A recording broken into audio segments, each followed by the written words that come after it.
Hello, welcome to back my channel easy study চ্যানেলের পক্ষ থেকে আজকে ক্লাসে সকলকে আন্তরিক শুভেচ্ছা অভিনন্দন। আশা করি তোমরা সকলে ভালো আছো, সুস্থ আছো। তো আজ আমরা 2025 সালের অষ্টম শ্রেণীর শিক্ষার্থীদের 2.1 অনুশীলনীর মুনাফা অধ্যায়ের অঙ্কগুলো সমাধান করব 19 পেজের 9 থেকে 12 পর্যন্ত।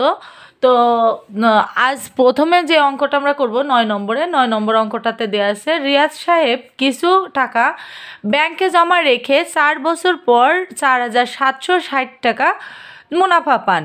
ব্যাংকের বার্ষিক মুনাফার হার 8.50 টাকা হলে তিনি ব্যাংকে কত টাকা জমা রেখেছিলেন। এখন এখানে অনেকেই হয়তো আজকের ক্লাসটিতে নতুন, আবার অনেকে আছে আমার অনেক পুরাতন স্টুডেন্ট, তারা হয়তো বুঝতে পারবা, কিন্তু যারা নতুন তাদের উদ্দেশ্যে বলি, মুনাফাকে সবসময়ের জন্য আয় দ্বারা প্রকাশ করা হয়।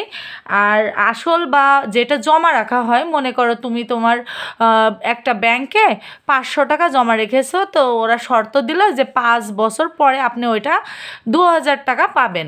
তো এখন তোমার তো একটা মনের মধ্যে আনন্দ লাগছে যে আমি তো 500 টাকা ঘরে রাখার থেকে যদি ব্যাংকে রেখে 2000 টাকা পাই, তাহলে তো 1500 টাকা বেশি পাচ্ছি। তো এই যে 1500 টাকা তুমি বেশি পেলে, এই 1500 টাকাই হবে তোমার মুনাফা বা ইন্টারেস্ট। অর্থাৎ আমরা যখন বেশি কিছু পাই বা ফ্রি পাই, সেটা আমাদের কাছে অনেক মজার লাগে, ইন্টারেস্ট লাগে। তো সেটাই আর কি মুনাফাকে আয় দ্বারা প্রকাশ করা হয়। আর এই যে 4 বছর সময় দিয়েছে, এই 4 বছরটা কিন্তু তখন হয়ে যাবে এন সমান 4 বছর। আর মুনাফার হারকে সবসময় আর দ্বারা প্রকাশ করা হয়। তো এর মান থাকবে 8.50। আর আরও একটা কথা বলি, মুনাফার হার যদি কোনো অঙ্কে বের করে দেয়া থাকে, তো তখন যে মানটা দেওয়া আছে সেই মানকে 100 দ্বারা ভাগ দিতে হয়। আর যদি কোনো অঙ্কে এর মান বের করতে বলে, তাহলে যে মানটা আসবে তাকে 100 দ্বারা গুণ করতে হয়। আশা করি তোমরা বুঝতে পেরেছো। আর যারা পুরাতন স্টুডেন্ট আছো তারা তো এগুলো জানোই। তো চলো আমরা প্রতিদিনের ন্যায় আজও আমরা অঙ্ক শুরু করে দিই। তো এখানে সর্বপ্রথম যে কাজটি আমরা করব, এখান থেকে আমরা আগে 9 নম্বরটা বসিয়ে নিচ্ছি। নেওয়ার পরে এখানে দেখো আগে লিখে নিতে হবে যে এই অঙ্কে কিসের মান আর কি দেওয়া আছে। হ্যাঁ, তো এখানে আমরা প্রথমেই দেখেছি এখানে লিখতে হয়। তো এখানে সময়কে কি দ্বারা প্রকাশ করা হয়? সময়কে কিন্তু এন দ্বারা প্রকাশ করা হয়। তো প্রথমে দেখো এখানে সময় আমাদের 4 বছর দেওয়া আছে, তো এখানে 4 বছর আমাদের সময়টা আমরা লিখে নিচ্ছি। তারপরে এখানে দেখো আমাদের এই যে 4,760 টাকা মুনাফা পান, তাহলে মুনাফা আয়ের মানটা কত? 4,760 টাকা। তো এটা, আর এখানে বলেছে মুনাফার হার, দেখো এখানে মুনাফার হার বলেছে 8.50। তো এখানে আমি 8.50%। তো এখানে আমি রাখার পরে এখন আমাদের শর্ত ছিল কি, মুনাফার হারের মান যদি দেয়া থাকে, তো যে মানটা দেয়া আছে তাকে আমরা 100 দ্বারা ভাগ দেব। তো 100 দ্বারা ভাগ দিলে আমরা অ্যান্সারটা পাবো 0.085। এটা হচ্ছে আমাদের ভাগফল আসছে।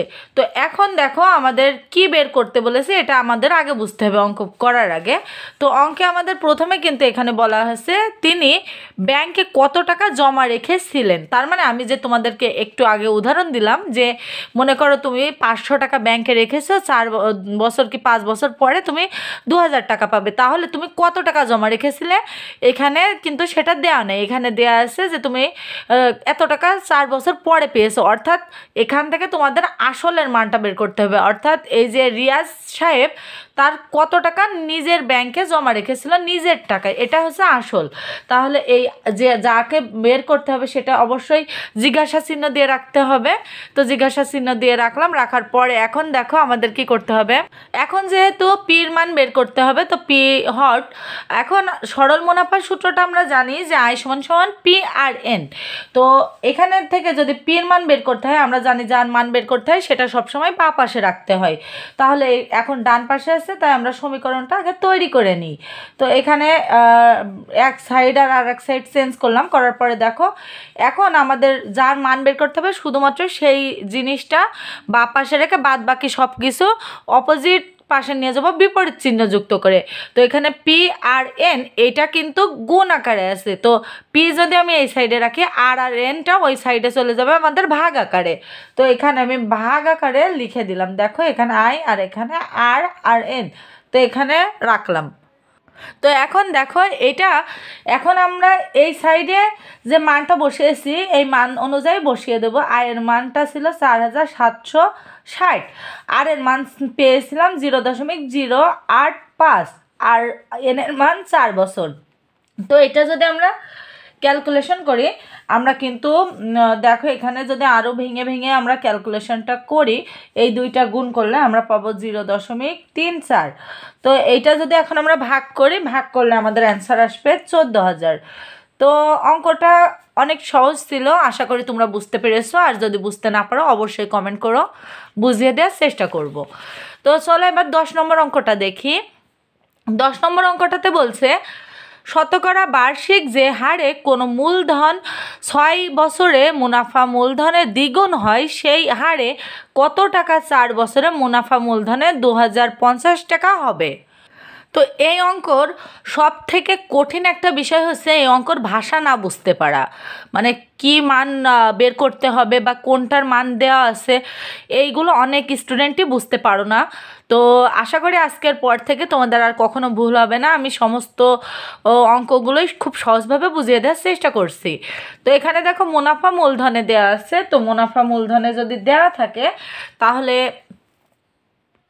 বোঝা যাচ্ছে যে এখানে আলাদা করে কোনো মূলধনের মান দেওয়া নেই, মূলধনের মানটা বের করতে হবে। তো যার মান দেওয়া নেই সেটাকে আমরা পি ধরতে পারি। আর এখানে মূলধন বা আসলকে তো পি দ্বারাই প্রকাশ করা হয়, তাই না? তো এখানে আমরা লিখতে পারি যে মনে করি মূলধন সমান পি, আর এখানে দেখো দেওয়া আছে যে 6 বছরে মুনাফা মূলধনের দ্বিগুণ হয়। তাহলে 1 বছরে যদি মূলধন পি হয় তাহলে 6 বছরে কত হবে? দ্বিগুণ, তাহলে 2p। খুব ইজি না? চলো অঙ্কটি আমরা দেখে আসি। তো এখন দেখো সেই যে বিষয়টা তোমাদের সাথে বললাম সেটাই আর কি এখানে লিখেছি, যে মনে করি মূলধন সমান পি আর 6 বছরের মূলধন বা মুনাফা মূলধন, যেহেতু আমাদের প্রশ্নে দেওয়া আছে যে 6 বছরে মুনাফা মূলধন দ্বিগুণ হয়, তাহলে দ্বিগুণ মানে কি 2p। তো মানে 2-র সাথে যদি এই মূলধনটা গুণ করি তাহলে 2p, আর 6 বছরে শুধু মুনাফা কত হবে? মুনাফাটা হবে মূলধন বিয়োগ মুনাফা। তাহলে এখানে আমরা যদি করি 2p মাইনাস p, অর্থাৎ এখানে আমাদের হবে 2টা পি থেকে একটা পি বাদ দিলে একটা পি থাকবে। তো এখন আমাদের যেটা করতে হবে আমরা জানি, দেখো এখানে আমরা লিখব যে সরল মুনাফার সূত্রটা তো আমরা জানি আই সমান সমান এখানে দেখো পি আর এন। তো এখানে আই সমান সমান পি আর এন। এখান থেকে আমাদের করতে হবে কি আর এর মানটা বের করতে হবে। তাহলে আরটা ওই সাইডে আছে, সেম প্রসেসে আমরা এই সাইডেও ওই সূত্রটা থেকে সমীকরণটা বানিয়ে নিচ্ছি। তো বানিয়ে নেওয়ার পরে এখানে আই চলে যাবে উপরে আর পি আর এন থাকবে নিচেই। তো পি আর এন অর্থাৎ পি হচ্ছে আমাদের আসল বা মূলধনের মান, আর আই হচ্ছে আমাদের মুনাফার মান। তো মুনাফা এই যে মুনাফার মানটা আমরা কত পেয়েছি? পি। তো এখানে আমি পি বসিয়ে দেবো, আর এই পি মান তো আমরা পাইনি, তো পির মান পি থাকবে। আর এখানে এনের মানটা আমাদের কত পেয়েছি? এনের মান কিন্তু আমাদের ছিল 6 বছর। তো এখানে 6 বছরটা রেখে দেব। দেওয়ার পরে এখন দেখো এই যে উপর নিচ যদি আমরা কেটে দিই, একই জিনিস থাকলে উপর নিচ আকারে থাকলে কিন্তু সেটা কেটে যায়, তাহলে 1 হয়ে যাচ্ছে। তো এখন আমরা কি করব? 1/6। এটা কিন্তু আবার এভাবেও করা যায়, তোমরা একবারে যদি করতে চাও এখান থেকে এই যে 1/6 আমরা যদি ভাগ করি তাহলে 0.16667 আসবে, 0.16667 আসবে। তো আমরা জানি কি এই মুনাফার হারের মান যদি দেওয়া থাকে, অর্থাৎ আরের মানটা প্রশ্নে দেওয়া থাকে, তাহলে 100 দ্বারা ভাগ দিতে হয়। কিন্তু কোনো অঙ্কে যদি আমরা আরের মান বের করতে চাই তাহলে আরের যে মানটা আসবে সেই মানকে 100 দ্বারা গুণ করতে হয়। তো এইভাবে গুণ করলে কিন্তু আমরা সঠিক অ্যান্সারটি পাবো। গুণ করলাম, গুণ করার পরে আমাদের অ্যান্সার আসলো এটা। এখন হচ্ছে আমাদের যে বাকি অংশটুকু আছে সেই বাকি অংশটা আমাদেরকে করতে হবে। এখন আমরা চলো, তো এখন এই জায়গায় আমাদের বলা ছিল যে সেই হারে কত টাকা 4 বছরে হবে। এখন সেই হারে বলতে কি বোঝানো হয়েছে, এই যে এখন আমরা যে হারটা বের করলাম না, এই 16.67, এই হারে আমাদের এবার অঙ্কটা করতে হবে। তো এখন আমরা কি করব, এই অঙ্কটা আমাদের বাকি যে অংশটা আছে সেই অংশটা আমাদের সমাধান করতে হবে। তো এখানে দেখো আমরা লিখি যে আমরা জানি আমরা জানি এখানে পি যোগ আই অর্থাৎ মুনাফা, এখানে দেখো আসল যোগ মুনাফা সমান সমান আসল মুনাফা আসল, তাই না? এটা তো আমরা অনেক আগে সূত্রে দেখে এসেছিলাম যেদিন প্রথম ক্লাসটি করেছিলাম। তো যে সকল শিক্ষার্থীরা এখনো পর্যন্ত এই অধ্যায়ের সবগুলো ভিডিও দেখোনি তারা প্লিজ আমার এই চ্যানেলে প্লেলিস্ট থেকে ভিডিওগুলো একটু দেখে এসো। আর এখানে আসল সমান আমরা পি, যেহেতু আসলের মানটা বের করতে বলেছে তো পির মান বের করব। এখানে আমাদের সময় এন সমান সমান থাকবে 8 বছর। তো 8 বছর আমরা রেখে দেবো, আর সরি 4 বছর, এখানে তো আমাদের 4 বছর দেওয়া আছে, তো 4 বছর।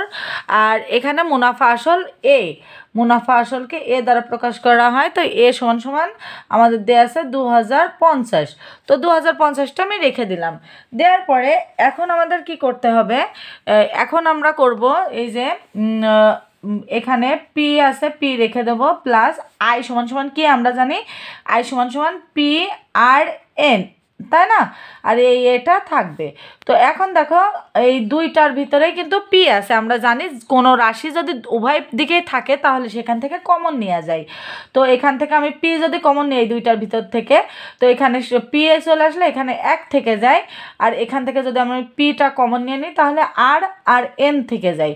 তো এখানে এ থাকবে, থাকার পরে এখন আমাদের কি করতে হবে দেখো, এখন আমরা করব এই জায়গা থেকে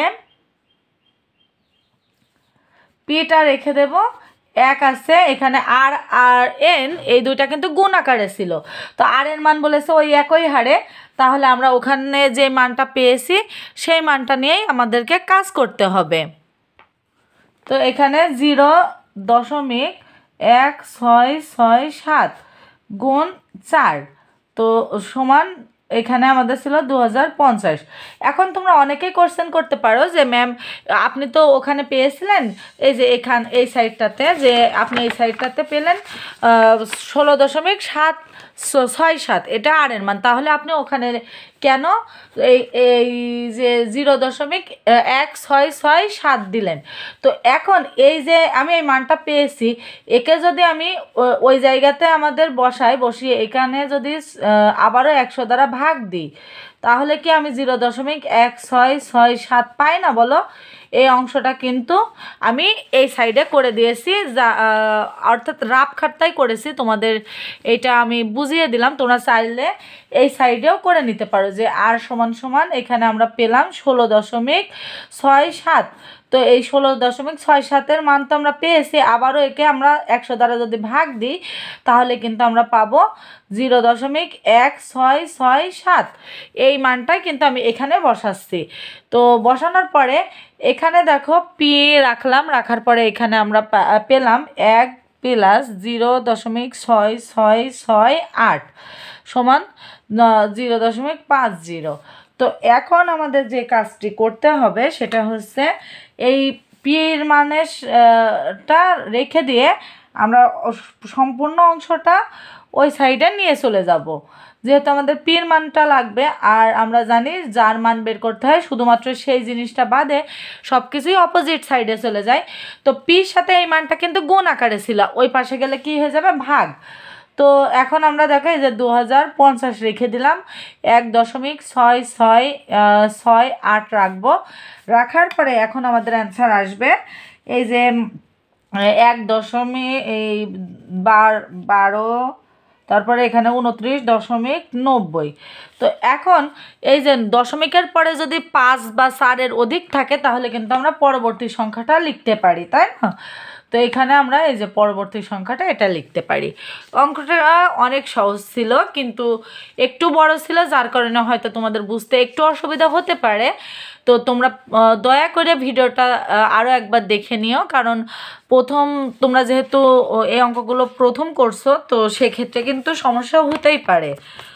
তো এখানে দেখো আমাদের 11 নম্বর যে অঙ্কটা ছিল, বার্ষিক শতকরা 6 টাকা মুনাফায় 500 টাকার 4 বছরের মুনাফা যত হয়, বার্ষিক শতকরা 5 টাকা মুনাফায় কত টাকার 2 বছর 6 মাসের মুনাফা তত হবে। তো এখানে আমাদেরকে যে অঙ্কটা করতে হবে আর কি, এটা হচ্ছে আমাদের পির মানটা বের করতে হবে, কত বছর মানে কত টাকা তুলে আমরা এটা পাবো সেটা আর কি বের করতে বলা হয়েছে। তো এখন এটা আমরা কিভাবে করব, দেখো এটা কিন্তু অনেক সহজ অঙ্ক। আগে আমরা পির মান এখানে একটা দেওয়া আছে, সেই মানটা নিয়ে দেখো কত সহজে আমরা অঙ্কটা করতে পারি। এখানে সর্বপ্রথম তোমরা আগে আয়ের মানটা বের করবে। তো আয় সমান সমান আমরা জানি পি আর এন, আর এখানে যদি আমরা এই সাইডটাতে রাখি, এখানে আমাদের পির মান কত, পির মান দেওয়া আছে, এই যে পির মান দেওয়া আছে 500 টাকা। তো এখানে আমি 500 টাকা লিখে দেব। আর এখানে এন এর মান ছিল কত, 4 বছর, আর এর মান ছিল 6%। তো 6%কে যদি আমরা 100 দ্বারা ভাগ দিই, এই যে মুনাফার মান যাই থাকবে তাকে 100 দ্বারা ভাগ দিতে হবে, দিলে কিন্তু আমরা পাবো 0.06। তো এটা আমাদের আয়ের মান। এখন আমাদের কি, এখান থেকে আমাদের আয়ের মানটা বের করতে হবে, অর্থাৎ মুনাফার মানটাই বের করতে হবে। তো এখান থেকে